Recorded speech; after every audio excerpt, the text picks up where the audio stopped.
Assalamualaikum warahmatullahi wabarakatuh.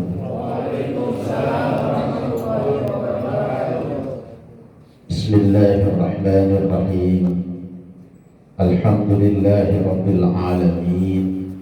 Alladzi arsala rasulahu rahmatan lil alamin basyiran wa nadhira wa da'iyan ila Allah bi idnihi wa sirajan munira. Walladzi khalaqal mauta rahatan lil mu'minin.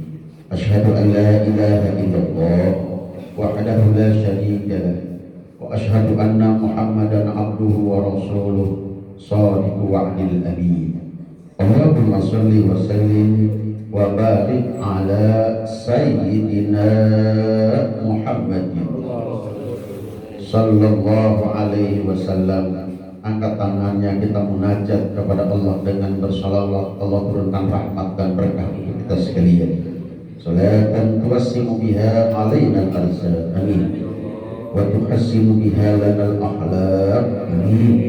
Wa ala alihi wa ashabihi wa man tabi'ahu bi ihsanin ila yaumiddin.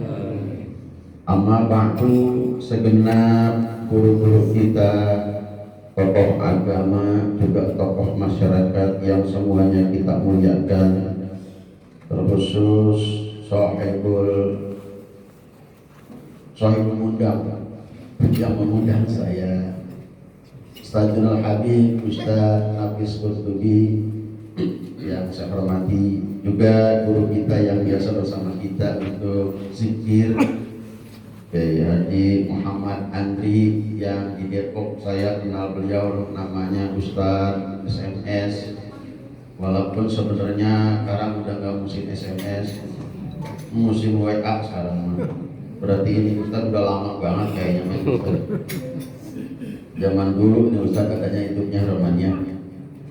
Yang tidak ketinggalan juga guru kita Kiai Haji Injat Munjiat, orang tua kami Ayahanda Haji Abdul Rajab, Haji Sa'adi, Haji Endi, Akhil Habib Ustadz Fauzan, Ustadz Abdullah, Bapak Suwardi, Bapak Muhammad Ilyas sebagai RW, Bapak Anwar sebagai RT, dan juga tidak ketinggalan tadi yang ceramah duluan, Adi Sofie Jindan, mudah-mudahan jadi ulama, doain semua ya. Para ketua Dewan Kemakmuran Masjid dan Mushola, serta mohon maaf saya tidak tata semuanya, serta jamaah yang bisa hadir di majlis zikir bulanan dan maulid Mushola Darul Ihsan. Mudah-mudahan dengan kita duduk di mushola ini, sebelum kita keluar dari masjid dari mushola ini, tidak lain kecuali dosa kita semuanya dimaafin oleh Allah Subhanahu wa Ta'ala. Semua apa yang kita munajat minta kepada Allah Subhanahu wa Ta'ala dikabul Allah Subhanahu wa Ta'ala.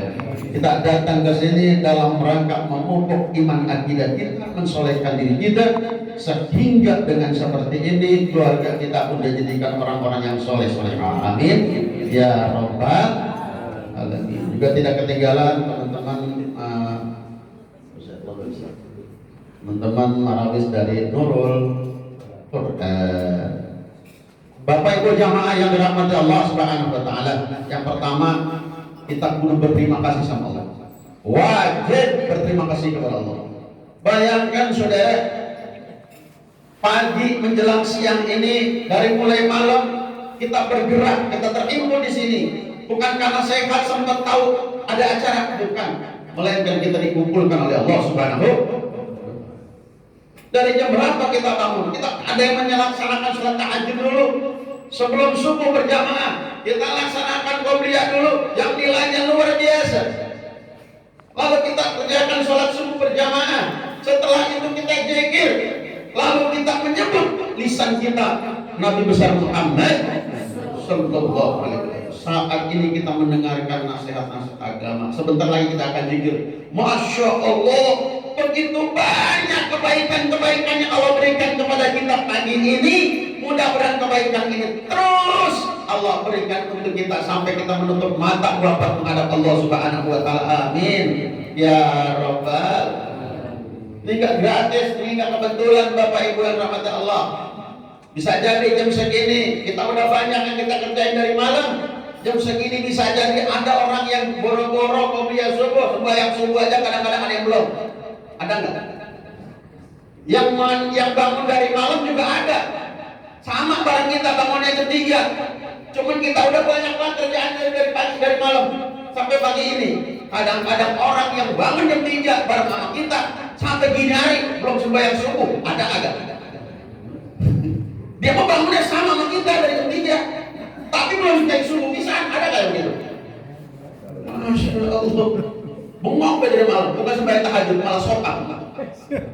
Bapak Ibu yang rahmati Allah Subhanahu wa taala. Maka kebaikan ini tidak kebetulan, tidak gratis, kecuali memang Allah anugerahkan buat kita Bapak Ibu. Kita terus bersyukur kepada Allah. Karena kenapa? Karena waktu yang Allah kasih kepada kita tinggal sisa. Betul nggak? Ini waktu tinggal sisa. Hidup ini tinggal sisa. Bisa jadi yang Allah udah kasih dengan yang Allah belum kasih lebih banyak yang sudah dikasih oleh Allah Subhanahu wa taala. Apalagi sekarang masa ini di akhir-akhir musim pandemi, musim corona. Ini udah mulai nggak musim kali ya. Kemarin musim sampai kita ngurusin corona sampai 2 tahun. Ngadepin corona sampai 2 tahun, masya Allah. Oh yang banyak banget orang pada mati. Bener gak? Kalau musim corona, apalagi saya kebetulan rumah saya pinggir jalan Pak. Setiap hari itu ambulan. Mondar mandir ada kali 15 kali mau madang ada ambulan. Sebab itu madang enak. Ambulan, wing. Bini rada-rada amber Pak, gara-gara ambulan mulu Pak. Jangankan yang sehat, jangankan yang sakit, yang sehat kalau dengar ambulan bolak-balik udah gak enak, apalagi yang sakit. Malah lagi sakit, udah lagi sakit udah parah. Ambulan depan dia bolak-balik mulu, kata dia ya nyampe juga. Subhanallah wa ta'ala. Ya Allah, di tengah begitu banyak orang yang meninggal saat COVID, alhamdulillah kita masih ada. Alhamdulillah. Masya Allah. Bahkan mohon maaf, COVID kemarin, corona kemarin Pak, banyak orang yang matinya bukan karena virus corona, bukan, karena kelamaan pakai masker. Itu masker dia pakai kagak pernah diganti dari mulai putih sampai coklat. Enggak pernah diganti sama dia Ustaz. Itu masker disangkutin di sini di dalam kecoa nyendong semalaman mati, apalagi dia mati. Subhanallah, apalagi dia mati itu. Enggak pernah diganti sama dia. Ada orang yang kebangetan takut sama corona pakai masker kebangetan tebal. Sekali 5 dia pakai. Akhirnya dia nggak bisa nafas, mati juga dia.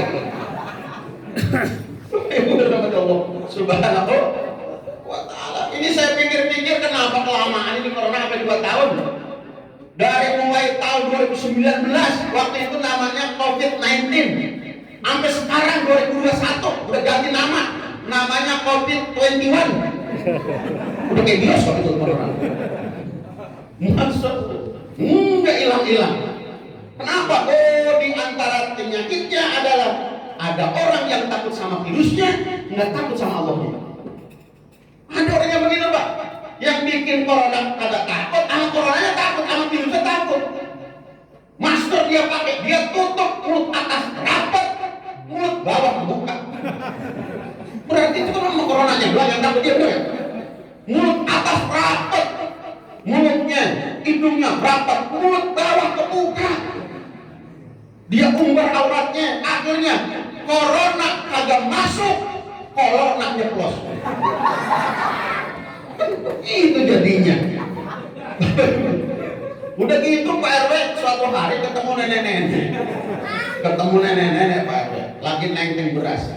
Saya tanya dari mana Nek? Dari rumah Pak RW Pak Ustaz. Oh apa nih beras? Beli di sana? Enggak Pak Ustaz, gratis. Oh gratis? Alhamdulillah Pak Ustaz. Berkah corona begitu. Segala berkah corona katanya. Semenjak corona Ustaz saya kagak pernah beli beras ini. Mudah-mudahan corona panjang umur ya Ustaz. Itu nenek-nenek lagunya. Subhanallah. Ta'ala ya Allah, alhamdulillah. Di tengah banyak begitu bencangan dari Allah, musibah banyak, dahsyat.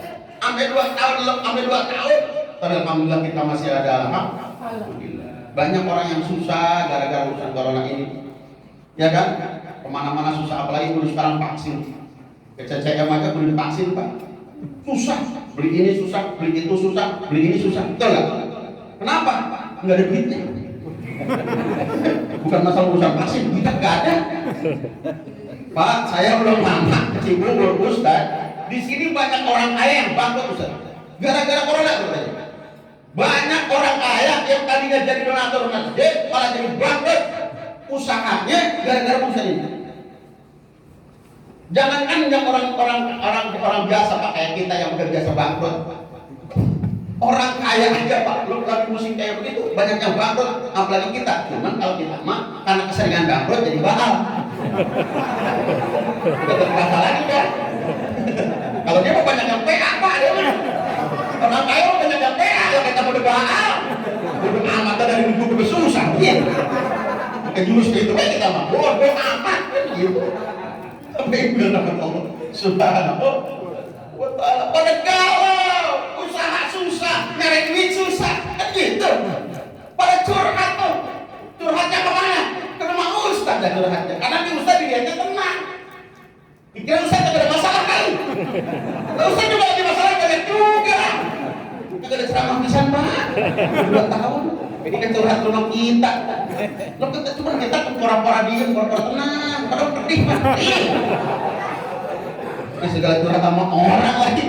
Curhat sama kita. Ustazku yang banyak cari duit Ustaz. Kenapa emang? Ente kesusahnya apa? Mojek Ustaz. Kagak boleh ngangkat orang. Kalau ngangkut makanan boleh. Ngangkut orang kagak boleh Ustaz. Sehingga pendapatan saya berkurang. Saya bilang, Mbak, ente mah masih mending berkurang. Ada yang pendapatan berhenti. Siapa Ustaz? Ini berhenti. Dia tahu gak berceramah bisa. Nggak ada mulut, kagak ada suara. Ada juga orang mati kagak ditahlilin lagi. Pakai curhat sama orang. Banyak kecewanya apa baik itu Allah Subhanahu wa ta'ala. Sudah, nggak ada orang yang nggak punya masalah, betul kan?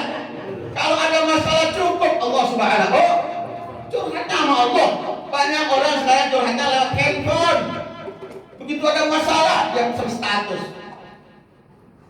Betapa tidak enaknya setelah kamu pergi. Wah, kayak begitu. Berarti kata orang, tidak dong begitu.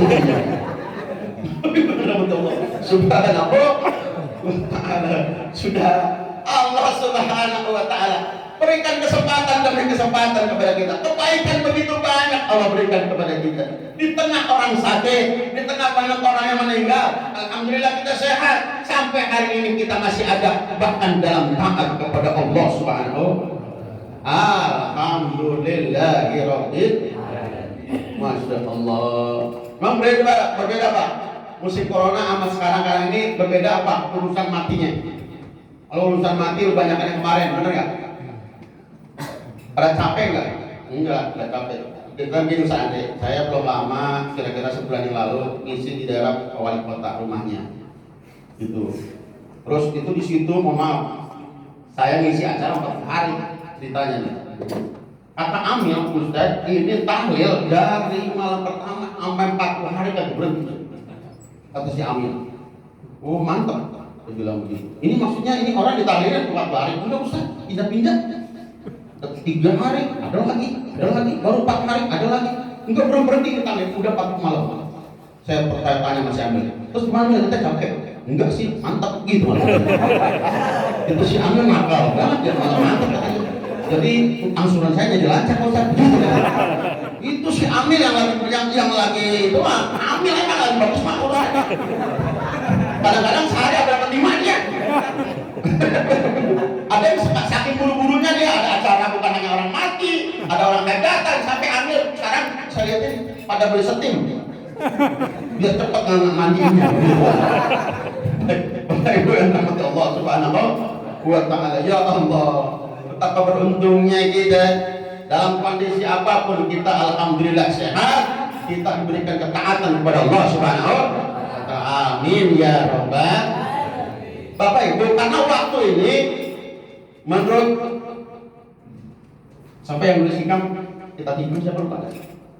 Syekh Ibnu Athaillah Asy-Syakandari, kata beliau waktu 24 jam itu cuma terbagi dua sampai hari ini. Waktu yang 24 jam yang kita hadapi itu cuma dibagi dua, kata beliau. Satu hukukun fil awqat wa hukukul awqat. Satu adalah kewajiban kita di dalam waktu.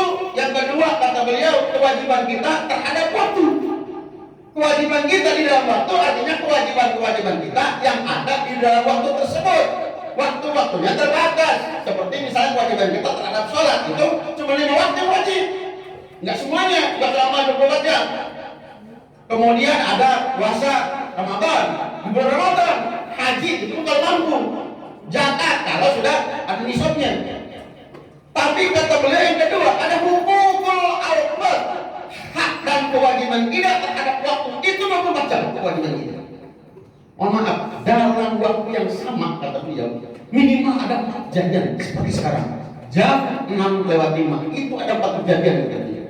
Enggak akan berlari dari 4 kejadian itu. Satu, dalam jam yang sama seperti yang sekarang ada orang yang lagi hatinya senang. Ada orang yang lagi berbagi kebaikan, dapat kebahagiaan. Di waktu yang sama saat ini pun ada orang yang lagi susah.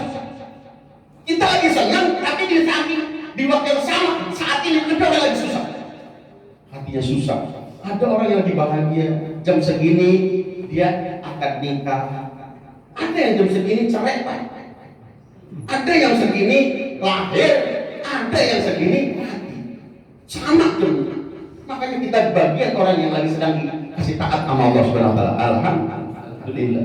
Jam yang segini juga ada orang yang sedang taat kepada Allah Subhanahu wa taala. Jam segini ada orang juga yang lagi sedang maksiat kepada Allah Subhanahu wa taala. Jamnya sama, ada yang lagi senang, ada yang lagi susah, ada yang lagi taat, ada yang lagi maksiat. Kita dipilih oleh Allah lagi taat, hati kita gembira. Alhamdulillah. Kenapa dibilang gembira? Dengan kita ketemu kayak gini hati kita senang nggak? Gembira enggak? Itu anugerah fadl min Allah, keutamaan dari Allah Subhanahu. Ada nilai silaturahim nih kita ketemu kayak gini. Yang Nabi bilang begini, man ahabba ajub satalahu fi rizki wa ajun sa'alahu fi asari falyasur rahim. Kata Nabi, siapa orang yang ingin rezekinya diluaskan? Amin. Bengong baik ada cerita.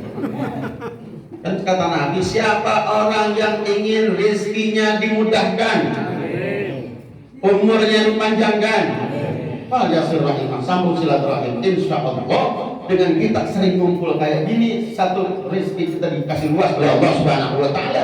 Yang kedua, umur kita dikasih panjang oleh Allah Subhanahu wa taala. Amin. Tentunya dalam taat kepada Allah Subhanahu wa taala. Bagaimana ketika dia lagi senang? Kata Ibnu Athaillah Asy-Syakandari, wajib saat itu dia berterima kasih Allah. Nggak bisa ditunda. Sekarang kita lagi senang, alhamdulillah. Hati kita senang betul. Alhamdulillah, Allah, alhamdulillah. Nggak bisa ditunda antar jam 7. Sebab jam 7 bisa jadi dikasih kesenangan lain oleh Allah Subhanahu wa taala. Jadi 24 jam langsung itu. Ketika dia dikasih musibah oleh Allah Subhanahu wa taala, itu sabar gitu. Itu sabar ya Allah. Ini tidak akan kebetulan kecuali semuanya atas izin-Mu. Manakala kita cara berpikir kayak gitu, kita hidup tenang Bapak Ibu dan teman-teman. Hidup ini nggak ada yang kebetulan, semuanya ada dalam skenario Allah Subhanahu wa taala.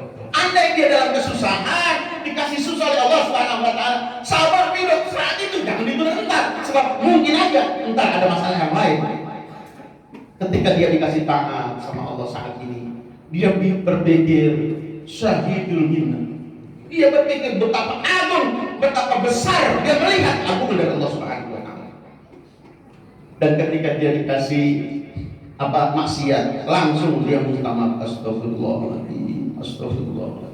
Sekalipun badannya enggak, hatinya minta maaf kepada Allah Subhanahu wa taala. Jadi enggak boleh ditunda-tunda.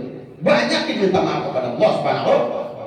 Orang yang banyak istighfar, man lazima istighfar, ja'alallahu min kulli hammin faraja. Siapa orang yang mendawamkan melazimkan istighfar, maka Allah jadikan dari kegundahan yang bahagia. Enggak pernah susah dia, enggak pernah galau dia. Kalau orang istighfar mulu nih, mulutnya gampang banget istighfar. Insya Allah enggak gundah.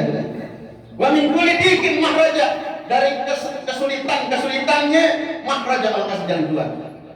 Warasakum min haitsu la yahtasib. Allah rezekikan dia dari sesuatu yang tidak pernah diperhitungkan. Istighfar. Apalagi malam hari orang lagi pada tidur, kita punya masalah, sholat taubat, wudu sholat taubat, istighfar, astagfirullahaladzim, gitu tuh. Jangan diganti nadanya, suka nggak sama artinya. Kalau diganti kayak gini, astagfirullahaladzim, apalagi apa? Itu mah bukan dosa kayaknya, itu melising gendong sama dia namanya itu. Subhanallah, buat ya Allah, betapa beruntungnya kita dikasih taat sama Allah, dibahagiakan oleh Allah dalam waktu mengisi hidup yang sangat singkat. Tinggal sebentar. Orang sekarang apa? Hidup tahu-tahu mati, nggak perlu kesehatan kan? Nggak perlu nunggu sakit terus gitu. Kadang-kadang yang sakit mah masih ada, yang sehat duluan. Bapaknya diimpus udah 2 minggu di rumah sakit, anaknya sehat nungguin, malah anaknya mati. Mungkin kan? Mungkin nggak? Mungkin. Puyeng dia mikirin biaya. Anak udah kejual, mobil udah kejual, buat biaya bapaknya masih belum sembuh-sembuh juga, mikirin jadi dia. Akhirnya dipojokkan dia mikirin nyensok mati. Apa kata bapaknya? Bodoh, aku jual diimpus gitu. Sering. Jangan mentang-mentang sehat. Tahu-tahu mati. Padahal tadi pagi masih mancing bareng kita di situ. Pagi masih mancing sama kita. Tahu-tahu malam diberitain mati tuh teman kita. Mungkin nggak? Pagi-pagi mancing, malam mati. Pagi-pagi mati, malam mancing. Kata kita, lu bukan udah mati tadi pagi. Kagak betah di kuburan dibunuhin. Betul. Hati-hati Pak, kuburan bukan sembarangan. Bayangin Pak, sorga segitu luasnya, Allah tugasin cuma 1 malaikat Pak. Neraka segitu ganasnya, Allah tugasin cuma 1 malaikat. Coba bayangin. Itu kuburan kita sendirian, Allah tugasin 2 malaikat. Bayangin, hati-hati Pak. Ini bukan masalah biasa di kuburan besok. Surga gede, Allah tugasin malaikat ribuan jagain. Neraka begitu parahnya, malaikat balik Allah perintahkan 1 jagain. Tapi kuburan besok kita sendirian, Allah tugasin 2 malaikat spesial. Bukan martabak doang spesial. Malaikat juga ada. Malaikat munkar nakir. Munkar nanya, malaikat nakir gebu. Coba itu. Dua-duanya punya tugas. Munkar nanya, malaikat nakir gebu. Kalau malaikat munkar nanya bisa dijawab, malaikat nakir nganggur. Coba pertanyaan malaikat munkar kagak bisa jawab, habis dikemblangin dulu kan. Di apa yang bisa jawab kita nanti di kuburan? Bukan karena ini itu, bukan kita hafalin, bukan pertanyaannya kok gampang Pak kuburan. Saya bocorin ya pertanyaannya, hafalin. Enggak, tapi berkisar antara 5 orang, hafalin nih. 1, man rabbuka, siapa Tuhanmu? Wa man nabiyuka, siapa nabimu? Kalau ditanya siapa Tuhan rabbuka, siapa Tuhanmu? Jawab Allah Rabbi. Kalau ditanya wa man nabiyuka, siapa nabimu? Muhammadun nabiyyi. Wa ma imamuka, siapa imammu? Al-Qur'anu imami, Al-Qur'an imami. Wa ma ikhwanuka, siapa saudaramu? Al-muslimuna wal muslimina ikhwani. Wa ma qiblatuka al-ka'batu qiblati. Udah 5. Hafalin dah. Ya, biar besok kita kalau ditanya gampang. Ustaz kalau udah hafal bisa jawab. Udah tahu kamu sembahyang mah. Apa yang berkata Allah Subhanahu? Buat orang yang ibadahnya rajin, ibadah ngajinya rajin, silaturahminya rajin, sekalipun dia tidak hafal dengan pertanyaan malaikat kantin kuburan, begitu ditanya hafal Pak, hafal dia. Tapi buat orang-orang walaupun hafal di luar kepala itu pertanyaan, kalau dia kagak sembahyang, dia kagak ngaji, dia kagak sedekah, duit punya tapi sedekah susah, yang gasirnya apa bisa dikepak. Ada beberapa Pak gasir dapat sedekah Pak kepanjangan, saking itunya, saking pelitnya. Kalau ke masjid jangan bawa duit, tasnya mah ditenteng, terus setengah wali itu kalau punya. Duit mah ada pernah kok. Kalau lagi wiridannya rada berantakan, tapi bagusnya kalau kelapa masuk bawah bagus. Kalau kelapa amal jauh dia bisa gini.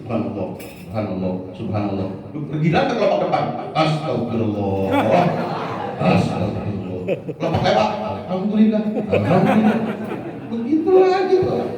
Ustaz Anggis, saya kalau nyari orang pelit, mohon maaf, kalau saya pribadi ya, ini nggak ada di kitabnya. Saya ketemunya lagi waktu Jumat. Saya kalau waktu Jumat biasanya saya kencengin. Kenapa? Karena orang lagi panas, kena uduk, kena kopi, ngantuk biasanya. Betul nggak? Makanya biasanya saya kencengin suaranya.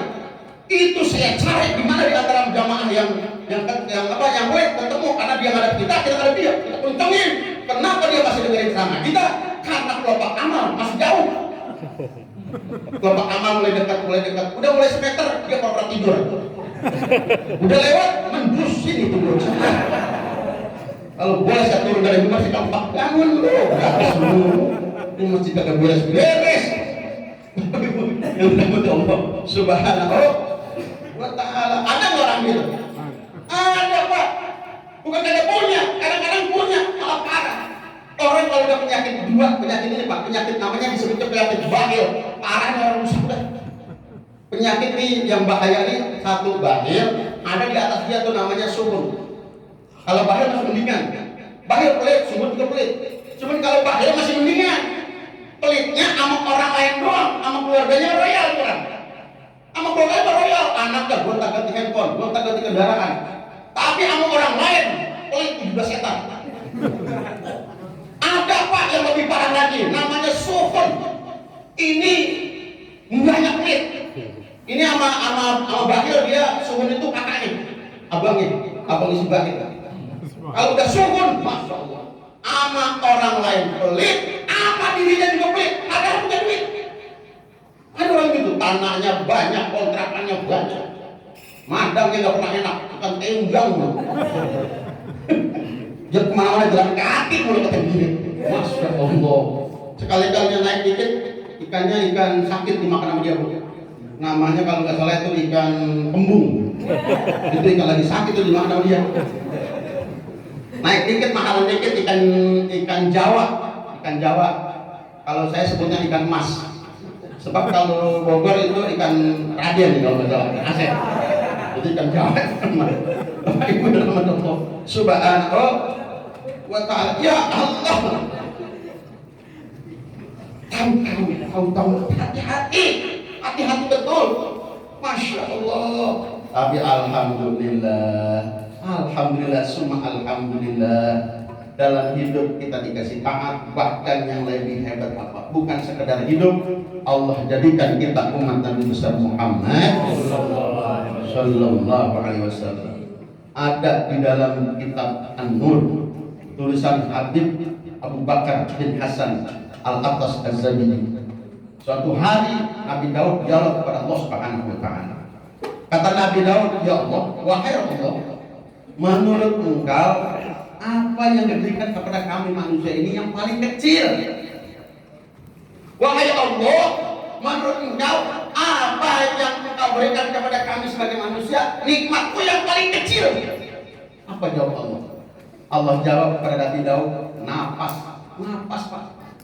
Napas yang paling gede menurut kita di hadapan Allah kecil. Bagaimana kata Allah Subhanahu wa ta'ala? Padahal napas, orang kalau nggak ada napasnya mati.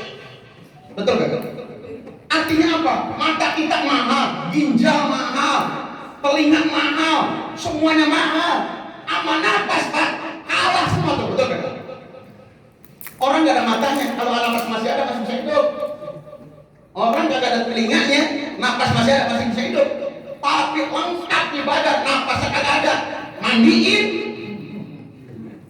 Menurut Allah itu napas masih kecil, sangat kecil. Lalu malaikat Nabi Daud bingung. Ya Rabb, kalau napas saja menurut kami besar, sedangkan dalam pandangan sangat kecil. Terus nikmatnya mana yang gede? Apa jawab Allah?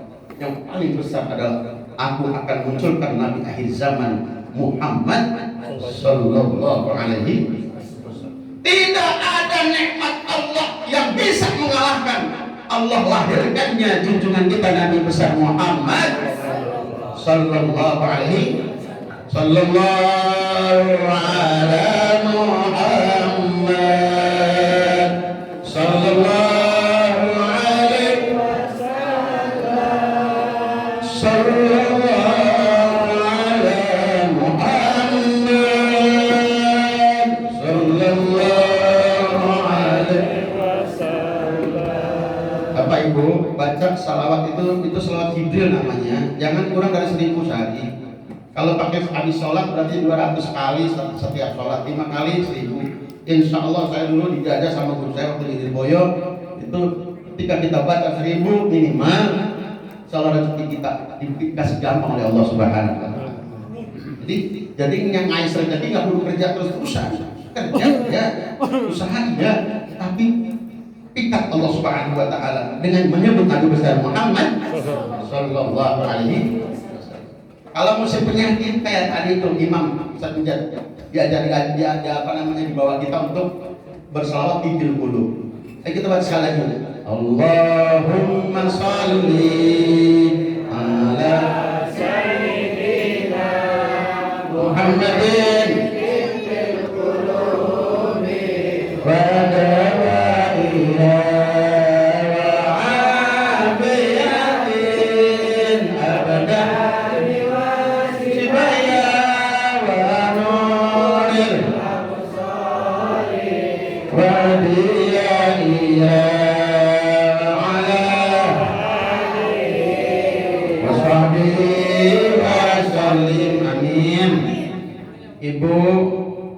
Ibu menghibur suami pakai selawat, pakai nada selawat. Suaminya capek banget.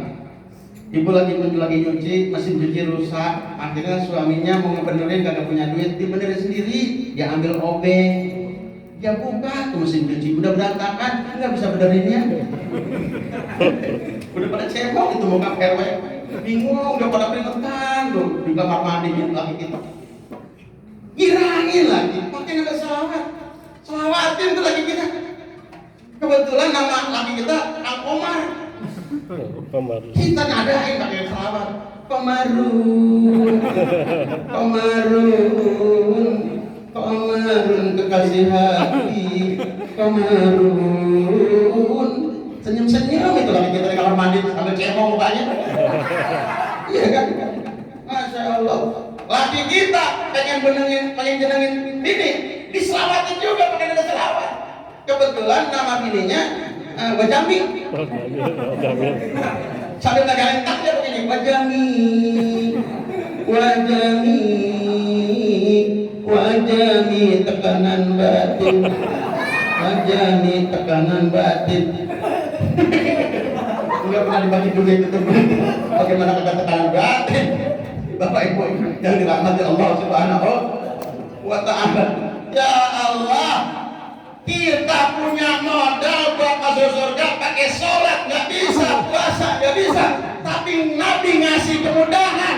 Man ahya sunnati faqad ahabbani wa man ahabbani kana ma'i fil jannah. Siapa yang menghidupkan sunnahku, tahajud, doa, sedekah dan lain sebagainya, itu tanda dia cinta kepadaku. Orang yang cinta kepadaku nanti dia bersamaku di surga. Nanti mudah-mudahan bukan hanya kita, mudah-mudahan Allah bersamakan kita sekeluarga bersama suami istri dan anak-anak serta orang tua kita nanti di surga di bawah syafaat junjungan kita Nabi besar Muhammad sallallahu alaihi wasallam. Amin ya rabbal.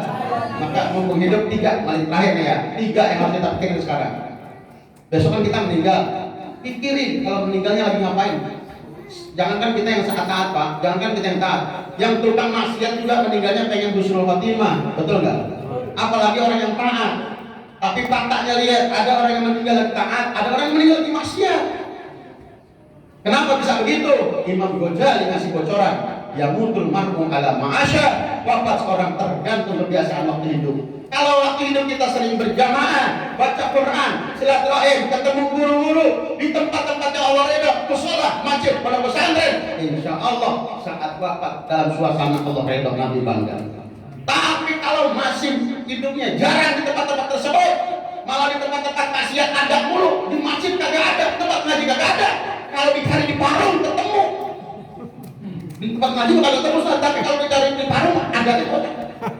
Nah itu bisa saja meninggalnya di atas pusat itu mah. Bapak Ibu rahmat Allah Subhanahu wa Ta'ala. Yang kedua, saudara yang dirahmati Allah, saat besok meninggal bawa apa? Bawa amal soleh, amal salah tinggalin. Sedekah, nolong orang, bayar sama orang, nyapa sama orang, Masya Allah. Lalu ketika besok meninggal, ninggalin apa? Tidak ada yang lebih hebat dalam kehidupan kita besok saat wafat kecuali ninggalin anak-anak kita pada taat kepada Allah Subhanahu. Ya Allah, Ustaz Nafis mah enak tuh, udah dicikal akal generasi. Kita belum jelas. Beliau tuh justru gitu. Ustaz Sohedina itu udah kelihatan. Cakep, Pak Rasa juga cakep. Gitu. Ibu-ibu nih kalau mau punya perawan nanti incar. Sekarang kalau bisa DPI sekarang. Dan tutupi. Kayak gini mau langka masalahnya. Bener nggak? Mohon maaf Pak, yang kayak gini mau langka Pak. Orang sekarang yang seusia kayak gini di pangkalan sama di pangkalan banyak. Karena mobil ada gitaran banyak. Tapi yang ceramah model kayak gini jarang, betul nggak? Makanya ibu-ibu punya anak perawat, entar dari sini perusahaan Nafis untuk dipanjarin 2 juta. Emang boleh kalau Ustaz orang laki dibeli orang Padang beli orang laki Pak, bener ya? Orang kalau mahal udah begitu, kan masuk makhluk jarang ini perlu difotokopi yang kayak gini. Perbanyak Bapak Ibu untuk Allah Subhanahu wa Ta'ala. Saya pernah nanya Ustaz Arifin waktu beliau masih ada, Bang, ini kalau menurut Abang emang ada nggak sih orang bapak yang biasa-biasa aja anaknya jadi gay? Jarang. Kata beliau jarang. Tapi beliau jarang ceramah itu kayak gitu. Saya jarang ceramah juga. Kalau jujur, nasab itu kuat. Kata beliau begitu. Nasab itu kuat. 70% nasab itu berpengaruh pada anak. Ustaz lihat di dalam kitab Tarbiyatul Aulad Islam, kata Ustaz Arifin, Mafil Abah fil Abna, apa yang ada di bapak bakal ada di anak. Artinya apa? Kita pengen punya anak soleh, sakitannya kagak berusaha soleh ya susah. Gitu maksudnya. Jadi kalau kita pengen punya anak bener, bagus, ngajinya rajin, taat, akhlaknya bagus, kita juga perlu begitu. Kalau kita pengen punya anak baca Qurannya bagus, kita ajarin kalau kita bisa. Kalau kagak bisa, kita serahin ke guru Quran. Tapi kita kalau belum bisa belajar Quran juga.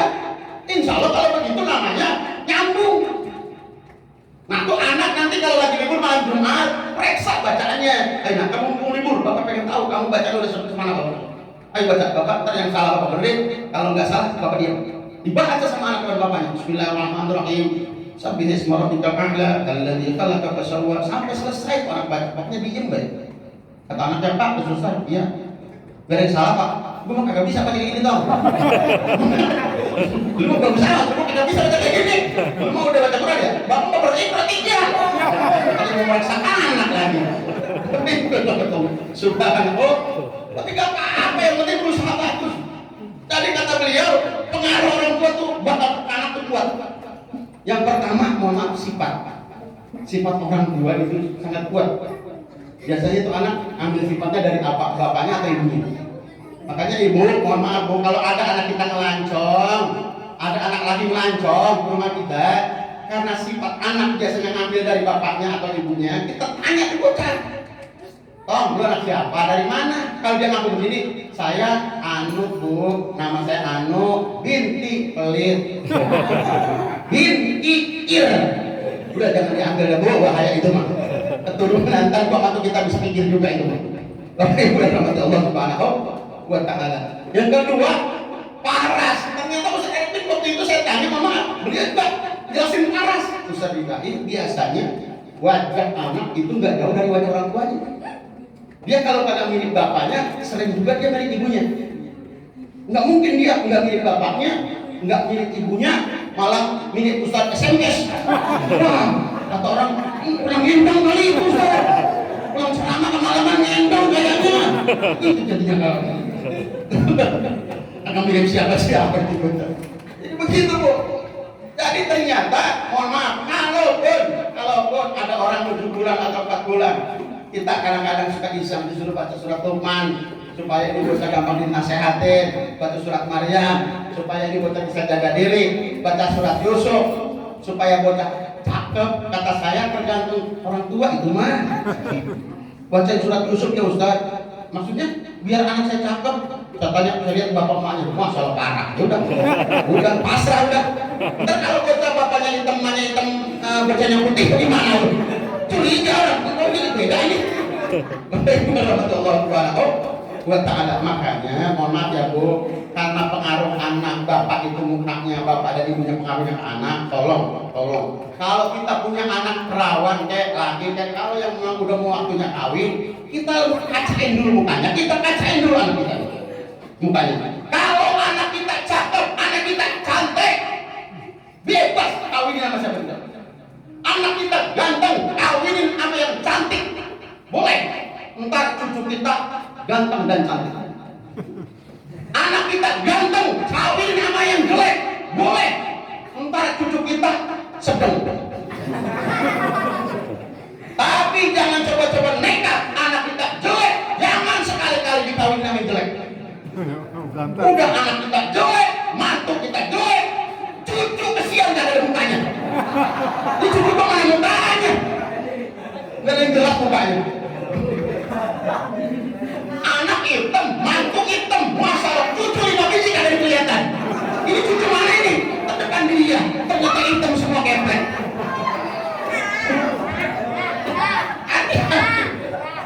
Jangan. Udah anak kita pendek, mantu kita pendek, cucu 5 biji kayak baterai, pendek. Betul ya, cucu gua. Begitu. Maafin lahir batin, assalamualaikum warahmatullahi wabarakatuh.